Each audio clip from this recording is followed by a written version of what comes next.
राम राम मंडळी. आज मस्त पैकी माशाचा बेत केलाय बघा. त्याने आता नदीचे ताजे ताजे मासे आणल्यात. आता पाट्यावर सौदा वाटून चुलीवर त्याची झणझणीत कालवण करून देतो की. आता यो ताजा ताजा नदीचा राहू मासा आहे बघा यो.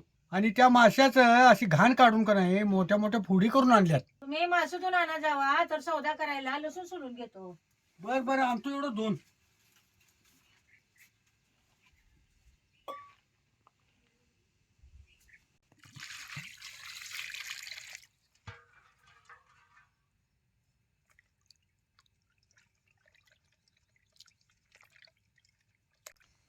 ती नीट करून देताना धुवून देतात. तर घरात आणून आपण बी जरा धुवून घ्यायचं.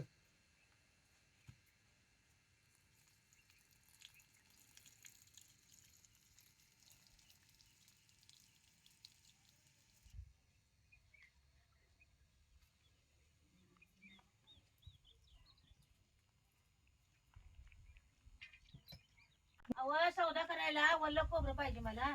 थोडा नारळ तर फोडून देता का? बरं आणतो घ्या, सोलाय पाहिजे याला. सोलून जरा फोडून द्या मला.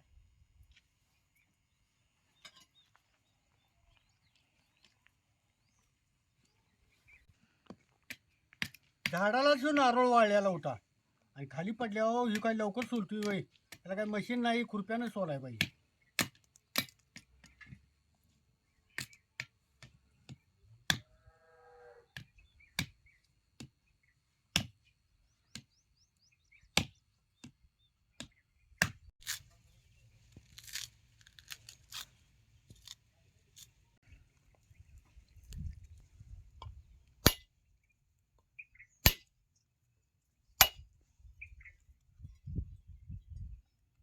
नारळ बी वाळल्यागत झालाय. त्यानं ह्याच्यात लई पाणी नाही, एक थेंबरच पाणी निघालं बघा. आणि नारळ निबार झालाय. त्यानं खोबरं कसं भरली गेलं झाडच्या झाड.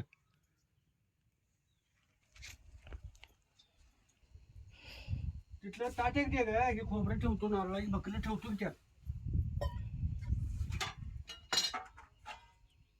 ठीक आहे. पाट्या वाटायच्या आधी हे खोबरं जरा येटीनं खाऊन घ्यायचं आणि मगच पाट्या वाटायचं. कालवणाला वल्ल खोबरं घातलं का नाही कालवण बी मिळून येते आणि खाताना बी चांगलं लागतंय.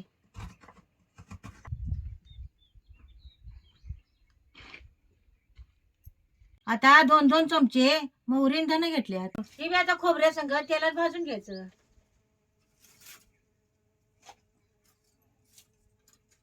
या माशावर जरा कोकम आगळ वतून घेतो. त्याच्यावर जरा कोकम आगळ घातल्याचा का नाही की माशाला चव चांगली येते मग. आणि आता जरा मुरायला झाकून ठेवायचं.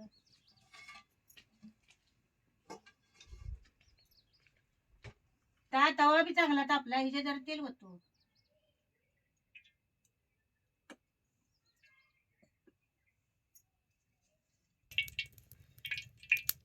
आता तेल चांगलं कडले यात मोहरी आणि धन घालायचं.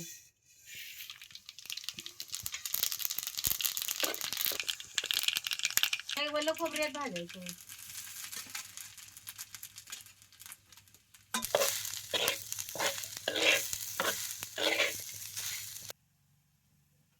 खोबरं बी तेलात चांगलं भाजून घ्यायचं.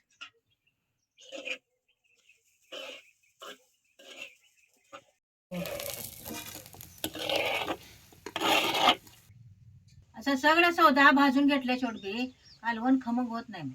आलं लसूण आणि कोथिंबीर आणि आता हे सौदा भाजायला पाटे वाटून घेतो. तर आलं लसूण आणि कोथिंबीर जरा दुखून घेतो.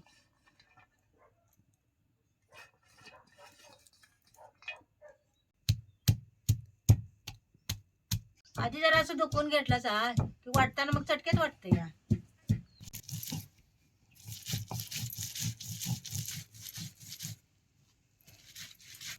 आता हे जरा गवळ गवळ वाटलं या. आता खोबऱ्या संग जरा वाटून घ्यायचं. असं जरा जराच घेऊन वाटायचं म्हणजे वाटा येते. लवकर बारीक बी होते या.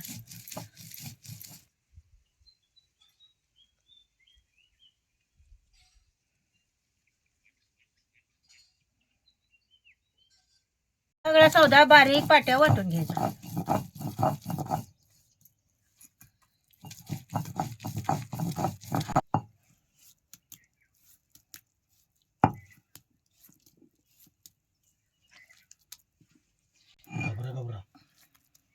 पाट्या वाटलेला सौदा एकदम बारीक होत नाही, जरासा मोठाच राहतो हो बाई. मगाशी सौदा वाटच तोवर चुलीला जरा बारीक जाळ होताच, त्यानं कढई तापल्या. आता जरा तेल होतो.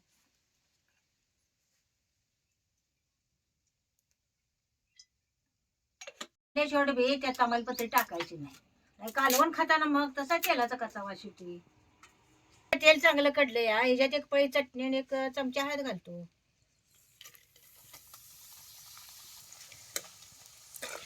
चटणी बी त्याला चांगली भाजून घ्यायची, म्हणजे कालवण खाताना मिरचट लागत नाही. आणि आता हे पाट्या वाटल्याला सौदा यात घालायचा.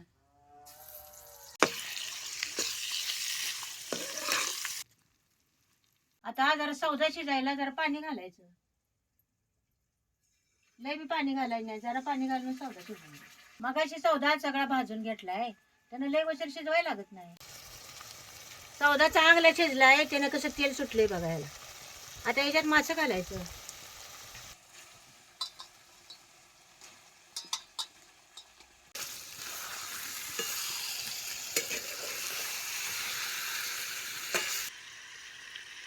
मासं त्याला चांगलं खालवर करून घ्यायचं, मगच त्याच्यात गार पाणी घालायचं. लगेच पाणी घालायचं नाही. तेलात कसं चांगलं खालवर झाले बघा.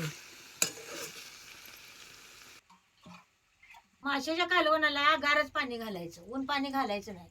ऊन पाणी घातलं की मासा लवकर फुटतो या, आणि कालवण बी चवीला लागत नाही.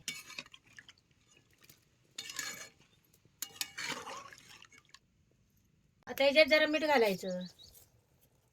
नदीच्या पाण्याच्या माशाला जी चव आहे ती समुद्राच्या किंवा तळ्याच्या माशाला चव लागत नाही बरं का. नदीचा मासा चवी लय चांगला लागतोय. त्याच्यावर जरा कोथिंबीर घालतो. मासा मुराय ठेवला होता त्यानं, शिजाय उशीर लागणार नाही, एका कडातच मासा शिजला.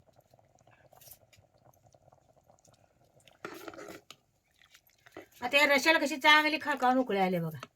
आणि रसा बी कसा घट झालाय बघा, वल्ल खोबरं घातलंय त्यानं, रसा मिळून आलाय काही कसा. आता चुलीवरच झणझणीत माशाचं कालवण आता खायला तयार झाले बघा.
अहो काय जी म्हणता सा, माशाचं कालवण जी झालंय, नदीचा मासा तो नदीचाच मासा बघा.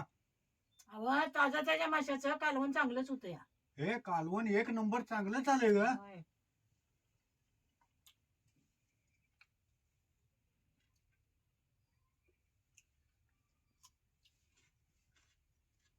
आणि त्यात मासा मोठा होता, त्यानं काट बी त्याचं मोठा आहे, त्यानं मासा खायला बी चांगला येतोय.